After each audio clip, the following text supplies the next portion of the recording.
ስለ ኤዜ የተጠየቀው ቶማስ ፍራንክ ማን ነው ብሎ ነበር መልስ የሰጠው። ኤዜም የተጫወቱበትን ኳስ ይዞ በመሄድ የዚህ ኳስ ባለቤት ነኝ በማለት ማንነቱን አሳውቋል። እስኪ ስለ ደርቢው ጀግና ትንሽ እናወራ። ኤበሬቺ ኤዜ ሶስተኛውን ጎል ሲያስቆጥር ያሳየው ሪያክሽን ሙሉ ኤዜ ያለበትን ሁኔታ ገላጭ ሆኖ አግኝቼዋለሁ። ምክንያቱም በዛ ምሽት እየተፈጠረ የነበረው ነገር ለኤዜ ፈጽሞ የማይታመን ነበርና። ኤዜ በ13 ዓመቱ ከአርሰናል አትፈለግም ተብሎ ተለቀቀ። ኪውፒአር እስኪገባ ድረስም በፉላም በሬዲንግ እና ሚልዋል ሪጀክት ተደረገ። እግር ኳስ መክሊቱ ይሁን አይሆን ራሱ ግራ የተጋባባቸው ዘመናትም ነበሩ። በአፕሪል 2015 ታዲያ በሶሻል ሚዲያ ላይ ወጥቶ አንድ ትዊት አስቀመጠ። ትዊቱም እምልላቸዋለሁ አሳካዋለሁ፣ ሳሳካው ታዲያ ይሄን ትዊት ያሳዩታል የሚል ነበር። ያለውም አልቀረም። ትዊቱ አሁን ላይ በደንብ እየታየ ይገኛል። ኤዜ በ13 ዓመቱ ሪጀክት ወደ ተደረገበትና የልጅነት ክለቡ አርሰናል ሲመለስ የተሰማው ደስታ ቀላል አልነበረም። በዚህ ደስታው ላይ ደግሞ በመጀመሪያ የደርቢ ጨዋታው ሃትሪክ መስራት ማለት ህልም ውስጥ እንደመኖር ነው የሚቆጠሩ። የቢቢሲው አምደኛና የቀድሞ የሊቨርፑል ተጫዋች የነበረው ዳኒ መርፊ ደርቢ ላይ ማስቆጠር ምን ማለት እንደሆነ በዚህ መልኩ ጽፏል። እኔ ሊቨርፑል በነበርኩባቸው 3 ዓመታት ደጋፊው እንደ ጉድ ያገነነኝና በጣም ጠቃሚ ሰው እንደሆንኩ እንዲሰማኝ ያደረገኝ በአንድ ጎል ምክንያት ነበር። ያም ጎል የሊቨርፑል የምንጊዜም ተቀናቃኝ የሆነው ማንቸስተር ዩናይትድ ላይ ያስቆጠርኩት ጎል ነበር። ከዛ ጎል በኋላ ከተማ ውስጥ በኩራት ነበር መንቀሳቀሰው። ለኛ ያስቆጠረልንና እነሱ ላይ ያስቆጠረው ሰው ሆኛለሁና ጀግናቸው ለመሆን ችያለሁ በማለት ደርቢ ላይ የሚቆጠሩ ጎሎች ምን ያህል ልዩ እንደሆኑ ተናግሯል። ስለዚህ ኤዜ በዚህ ሰዓት የአርሰናል ጀግና የሚያስብሉትን 3 የደርቢ ጎሎች ስለለገሰ የአርሰናል ኩራት ሆኗል። በእነዚህ ምክንያት ነው እንግዲህ ኤዜ ያሳየው ፊት ሁሉንም ነገር የሚገልጽ ነው ያልኳችሁ። ነገር ግን ለኤዜ እንደዚህ መድመቅ የአርቴታም የማይካድ እጅ አለበት። ምክንያቱም አርቴታ ለመጀመሪያ ጊዜ ለኤዜ የሰጠው ነፃ ሚና የኤዜን ቤስት ኳሊቲዎች የሆኑትን ድሪብሊንግ፣ ያልተጠበቁና ያልታሰቡ ድንገተኛ ራኖችን ወደ ዳንጀረስ ዞኖች ማድረግን ደጋግሞ እንዲያገኝ በማድረግ ለቶተናም የማይፈታ ችግር ሆኖባቸው እንዲያመሽ አድርጎታል። ያስቆጠራቸውም 3 ጎሎች ይህንን የሚገልጹ ናቸው። ከምንም በላይ ደግሞ የእረፍት ቀኑን እስኪሰዋ ድረስ ያደረገው ይህን ጨዋታ የማሸነፍ ዲዛይር ኤዜ በዚህ ጨዋታ ደምቆ እንዲያመሽ አድርጎታል። በደርቢው ታሪክም ሃትሪክ የሰራ 4ኛው ተጫዋች ሲሆን ከ1978 በኋላ ግን ብቸኛው ለመሆን በቅቷል።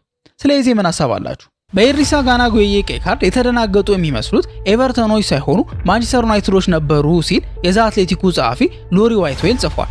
አሞሪም ደግሞ የዩናይትድ ተጫዋቾች እንደ ጋና ጉዬ ቢያረጉ ደስ እንደሚለው ተናግሯል። እስኪ ስለ ጨዋታው እናውራ። ማንቸስተር ዩናይትድ በዚህ ዓመት ጨዋታዎችን በደንብ እንደሚሸነፉ ግልጽ ነበር። ነገር ግን በዚህ መልኩ መሆኑ ነው ተቀባይነት እንዳይኖረው ያደረገው ሲል ሌላኛው የዛ አትሌቲክ ጸሐፊ ማርክ ክሪችሊ ሐሳቡን ሰጥቷል። ታዲያ የተሳሳተ አይመስለኝም። ምክንያቱም ሲዝኑ ከመጀመሩ በፊት ማንቸስተር ዩናይትድ ሁሉንም ጨዋታዎች እያሸነፈ ለዋንጫ እንዲፎካከር ማንም አልጠበቀውም። ኢቨን ጥሩ ቅርጽ ያለው ቡድን ሩበን አሞሪም ማሳየት ከቻለ ራሱ የአውሮፓ ውድድር ላይ ግድ እንዲሳተፍ የሚል ጫናም አልነበረበትም። ሆኖም በእንደዚህ አይነት ጨዋታ ላይ መሸነፍ አይደለም በማንቸስተር ዩናይትድ ቤት በየትኛው ማነስ ያለ ቡድን ቤት እንኳን ተቀባይነት የሌለው ነገር ነው። ምክንያቱም ማንቸስተር ዩናይትድ ጨዋታውን በሜዳው ነው እያደረገ የነበረው። በሜዳው ደግሞ በኤቨርተን የተሸነፈው በ2013 ነበር። ይሄ እንዳለ ሆኖ ገና ጨዋታው ከመጀመሩ ከኤቨርተን ቤት አንድ ተጫዋች ከቡድኑ ሲቀነስ ከባዱ ነገር ይሄን ቡድን አለማሸነፍ ነው እንጂ ማሸነፍ በጣም ቤዚክ ነገር ነበር። ለዚህ ነው ማርክ ክሪችሊ መሸነፉ የሚጠበቅ ቢሆንም በዚህ መልኩ ግን አይሆንም ያለው። በዚህ ጨዋታ የታዘብናቸውና ሊነሱ የሚገቡ ታክቲካል ችግሮች ቢኖሩም በትልቁ ማንቸስተር ዩናይትድን ዋጋ ያስከፈለው ግን የተጫዋቾች የተነሳሽነት ችግር ነው እየተባለ ነው። ዋይትዌል እንዳለው በጉዬ መውጣት የዩናይትድ ተጫዋቾች የተረበሹ ይመስሉ ነበር። ከታዩ ችግሮችን መካከል ኳሶችን በቀላሉ ሉዝ ማድረግ፣ በተደጋጋሚ የተገኙ ድሎችን አለመጠቀምና ፋይናል ሰርድ ላይ የውሳኔ ስህተቶች ይጠቀሳሉ። ሩበን አሞሪምም ከጨዋታው በኋላ እንደዚህ አለ። በኤድሪሳ ጉዬ ቀይ ካርድ አልስማማም። ግልጽ ቫዮለንት ኮንዳክት ስለሆነ ሜዳ ላይ መታየት የለበትም። ነገር ግን የኔም ተጫዋቾች ኳስ ሉዝ ሲያደርጉ እርስ በርስ ፋይት እንዲያደርጉ ተስፋ አደርጋለሁ ሲል ተናግሯል።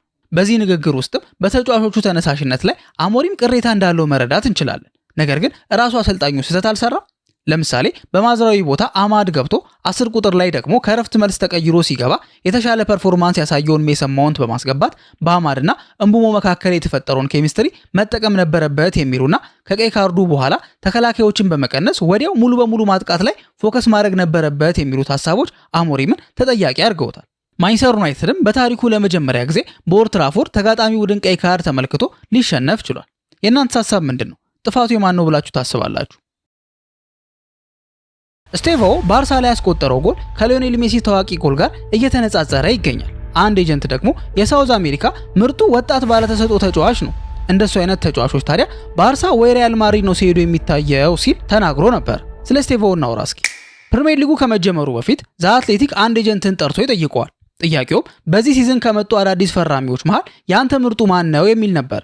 ያ ኤጀንትም ያለምንም ጥርጥር ስቴቫኦ ብሎ ሲመልስ ሰከንድ እንኳን አልፈጀበትም ነበር።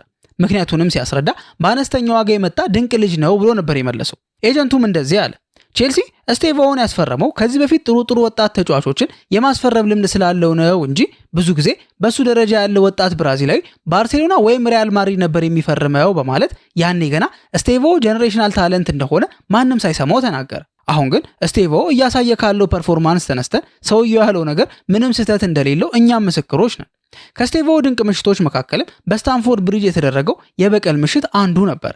እንደምናስታውሰው በዚሁ ስታዲየም በ2009 የተደረገውን የቼልሲና የባርሴሎና ጨዋታ የመሩት የመሃል ዳኛ ቶም ሄኒንግ ኦቭሬቦ በፈጠሩት ተደጋጋሚ አጨቃጫቂ ውሳኔዎች ምክንያት የቼልሲዎች ልብ ቆስሏል። ይሄ ጨዋታ ታዲያ አንድም የበቀል ነበር ማለት እንችላለን። ምን ይባላል መሰላችሁ? ትላልቅ ተጫዋቾች ራሳቸውን በቻምፒየንስ ሊግ ላይ ነው የሚገልጡት ይባላል። ለዚህም ቲኔጅ ሆነው 3 ተከታታይ ቻምፒየንስ ሊግ ጨዋታዎች ላይ ጎል ያስቆጠሩት ኪሊያን ምባፔና ግዙፉ ኖርዌጂያን ኤርሊንግ ብራውት ሃላንድ የዚህ ዘመን ምስክሮች ናቸው። ትንሽ ወደ ኋላ መለስ ካለን ደግሞ ሚስተር ቻምፒየንስ ሊግ ክርስቲያኖ ሮናልዶ በ145 እና ምታተኛው ክስተት ሊዮኔል ሜሲ በ129 የቻምፒየንስ ሊግ ጎሎች አለን ይላሉ። ስቴቫኦ በቻምፒየንስ ሊግ መድረክ ላይ ነው ራሱን ጎል አድርጎ እየገለጠ የሚገኙ። ሌላውን እንቅስቃሴ ትተን ያገባውን ጎል ብቻ ከተመለከትን የቴሪ ኦንሪ የሊዮኔል ሜሲ የምንጊዜ ምርጥ ጎል ጋር የሚመሳሰል ነገር አለው። መጀመሪያ የሊዮን ጎል እንመልከተው። እንደምታዩት ሊዮ ኳሱን እየገፋ ወደ ማላጋ ተከላካዮች ይቀርባል። አንደኛው ሲጠጋው በግራ እግሩ ኳሷን ወደ ግራ እጥፍ ያደርገውና ግራ እግሩ መሬት ሳይነካ መልሶ ኳሱን ወደ ቀኝ ይመልሰዋል። ከዛ በቀኝ እግሩ ያስቆጥረዋል። የስቴቫኦንም ካያችሁት በአንድ አጋጣሚ ኩባርሲንና ባልዴን ግራ እግሩን መሬት ሳያስነካ ኳሷን በግራ እግሩ ወደ ግራም ወደ ቀኝም አርጓት አልፏቸው ነው በቀኝ እግሩ ያስቆጠሩ። በአጠቃላይ ቼልሲ ቤት አንድ አደገኛ ብራዚላዊ ድሪብለር እየተፈጠረ ይገኛል። ኤንዞ ማሬስካ እንዳለው ከሆነም ስቴቫኦ ከሜዳ ውጭ ያለው ህይወት ፕሮፌሽናልና የተረጋጋ ስለሆነ ልጁ በደንብ ተስፋ ያለው ይመስላል። ስለ ስቴቫኦ ምን ሐሳብ አላችሁ? አርሰናል በዚህ ዓመት አንድ ፓተርን አስለምዶናል። እሱም አሪፍ ይጫወታል፣ ወሳኝ የሚባለው ተጫዋቹ ይጎዳል፣ ከዛ ቡድኑ አለቀለት ሲባል ያን ተጫዋች ተክቶ የባሰ አደገኛ ሆኖ ብቅ ይላል። በዚህ ሂደት ውስጥ ግን እኔን በጣም ያስገረመኝን አንድ ነገር በዚህ ቪዲዮ ነግራችኋለሁ። በአርሰናል ቤት ማሸነፍ የዕለት ተዕለት ልማድ እየሆነ ነው ስትል የዛ አትሌቲኮ ጸሐፊ ኤሚ ላውረንስ ተናግራለች። እውነት ለመናገር የዚህን ሲዝን አርሰናል በደንብ ያየ እሷ ካለችው ጋር ላይ ስማማ የሚችልበት ምንም አይነት ምድራዊ ምክንያት የለም። እኔን ያስገረመኝ ግን አርሰናል እንደዚህ አስፈሪ ቡድን ሆኖ እያየሁ ያለሁት አንዳንድ ወሳኝ ተጫዋቾች በሌሉበት መሆኑ ነው። በተለይ በትላንቱ ጨዋታ ማርቲን ኦዴጋርድ ተቀይሮ ሲገባ ባየርንን ያለ ኦዴጋርድ እንደዚህ ማርበትበት መቻሉ በጣም አስደምሞኝ ነበር። ይሄም የቡድኑ ስኳድ ዴፕስ ምን ደረጃ ላይ እንዳለ ፍንትው አድርጎ የሚያሳየን ነው።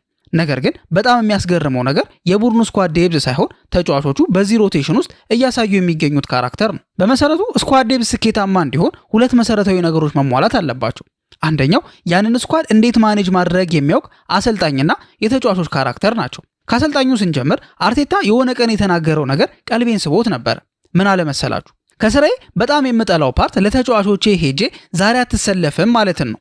ምክንያቱም ሁሉም ለኔ ጠቃሚ ናቸውና በትንሽ ልዩነት አንዱን ቋሚ አንዱን ተጠባባቂ ማድረግ ደስ አይልም ብሎ ነበር። ንግግሩን በደንብ ካስተዋላችሁት ለተጫዋቾቹ ነው መልእክት የሚያስተላልፈው። መልእክቱም ሁላችሁም ለኔ ጠቃሚ ናችሁ የሚል ነው። ይሄ ደግሞ ለስኳድ ዴፕስ በጣም ቤዚክ ነገር መሆኑን ማወቅ ይገባናል። ወደ ወሳኙ የተጫዋቾች ካራክተር ስናልፍ ደግሞ ጄምስ ማክኒኮላስ አስገራሚ ነገር ጽፎ አይቻሉ። አሸናፊ ቲም ሲኖር ሁሉም ተጫዋች የዛ ቡድን ተሳታፊ መሆን ይፈልጋል ብሎ ነበር። የአርሰናልን ተጫዋቾች ካያችኋቸው ቋሚ ሆነው የገቡት ይሄ ትልቅ እድል ነው፣ የተቻለኝን በሙሉ አድርጌ ቋሚ ያደረገኝን አሰልጣኝ ማኩራት አለብኝ ሲሉ፣ ተቀይረው የሚገቡት ተጫዋቾች ደግሞ እያንዳንዱ የሚሰጠኝ ደቂቃ ይብዛም ይነስም ትልቅ ኃላፊነት ነውና ያለኝን በሙሉ መስጠት አለብኝ ይላሉ። ብቻ ሳይመልታኔስሊ ፉክክር ውስጥ ናቸውም ሰፖርት ይደራረጋሉም ነው ሐሳቡ። ይሄ ሜንታሊቲም ጄምስ ማክኒኮላስ እንደሚለው በእግር ኳስ ከስንት አንዴ በቡድኖች ውስጥ የሚከሰት ሄልዚ ኮምፒቲሽን ነው ብሏል። ይሄ ሄልዚ ኮምፒቲሽንም ነው አርሰናልን በሊጉ በ6 ነጥብ ልዩነት እንዲመራና በቻምፒየንስ ሊጉ ደግሞ ሁሉንም ጨዋታ እንዲያሸንፍ ያደረገው። ባየርን ላይ የተቆጠሩት ጎሎችንም ካያችሁ ማጋሌሽ ማስቆጠር የነበረበትን ኳስ ቲምበር፣ ሳካ ማስቆጠር የነበረበትን ኳስ ማዱዌኬና ትሮሳርድ ማስቆጠር የነበረበትን ጎል ደግሞ ማርቲኔሊ ናቸው ያስቆጠሩት። በመሰረቱ አርሰናል ውስጥ ወሳኝ የሚባል አንድ ብቻ ተጫዋች የለውም። ይሄም የ2014ቱን የጀርመን ብሔራዊ ቡድን ያስታውሰኛል። የያኔው ጀርመን ናሽናል ቲም ትዝ ካላችሁ ማን ነው ወሳኝ ብትባሉ አንዱን ነጥሎ ማውጣት አስቸጋሪ ነው። ቶማስ ሙለር ብላችሁ ሳትጨርሱ ቶኒ ክሩስ አለ። ቶኒ ክሩስ ስትሉ ደግሞ ሜሱት ኦዚል አለ። ዞር ስትሉ አንድሪያ ሼርለ አለ። እያለ ተቀይሮ ገብቶ ዋንጫው እንዲያሳኩ የረዳቸው ማሪዮ ጎትዘን ጨምሮ ሁሉም ወሳኝ ነበሩ። አርሰናል ላይም እንደዚህ አይነት ነገር እያየው ይገኛሉ። ሴት ፒስ አስፈልጎ ጋብሪኤል ሳይኖር ሲቀር ቲምበር፣ ገብርኤልና ኦዴጋርድ ሳይገቡ ቀርተው መሪ ሲያስፈልግ ደግሞ ሳካና ራይስ ብቅ እያሉ ቡድኑ እንደ ቡድን ወደፊት እንዲራመድ ያደርጉታል። ብቻ ከስኳድ ዴፕዙም ባሻገር ይሄ ካራክተራቸው ነው በጣም የሳበኝ። የእናንተ ሀሳብ ግን ምንድን ነው?